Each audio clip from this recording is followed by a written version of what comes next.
देखिए, स्वदेशीकरण से सशक्तिकरण। भारत जो किसी समय में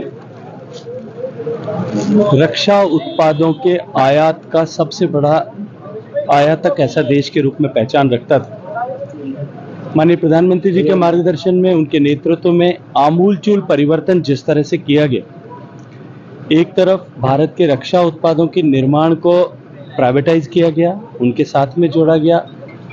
भारत के ऑर्डिनेंस फैक्ट्री बोर्ड्स की जो यूनिट्स लगभग डिफंक्ट हो गई थी, आयात में जो लोग चांदी कूटना चाहते थे, उनकी इस बदनीयती के चलते हुए उनको रिवाइव किया गया, उनको 7 बड़ी वर्ल्ड क्लास कंपनीज में कन्वर्ट किया गया। एक निगेटिव लिस्ट बना करके कि आप इनके अतिरिक्त किसी भी चीज का इंपोर्ट नहीं करेंगे। लगभग 85% तक आयुध का स्वदेशीकरण किया गया। भारत में एयरक्राफ्ट मैन्युफैक्चरिंग तेजस से लेकर के हेलीकॉप्टर मैन्युफैक्चरिंग से लेकर के हिंदुस्तान एरोनॉटिक्स लिमिटेड का रिवाइवल करके उसको मल्टी बिलियन कंपनी के रूप में स्थापित किया गया।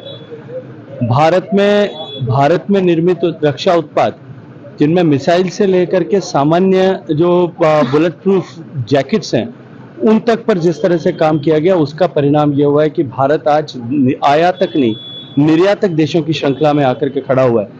और निश्चित ही उसके कारण से भारत की सैन्य शक्ति में तो इजाफा हुआ ही है, लेकिन अभी वर्तमान में जिस तरह की परिस्थितियां रशिया यूक्रेन वॉर में देखी गई,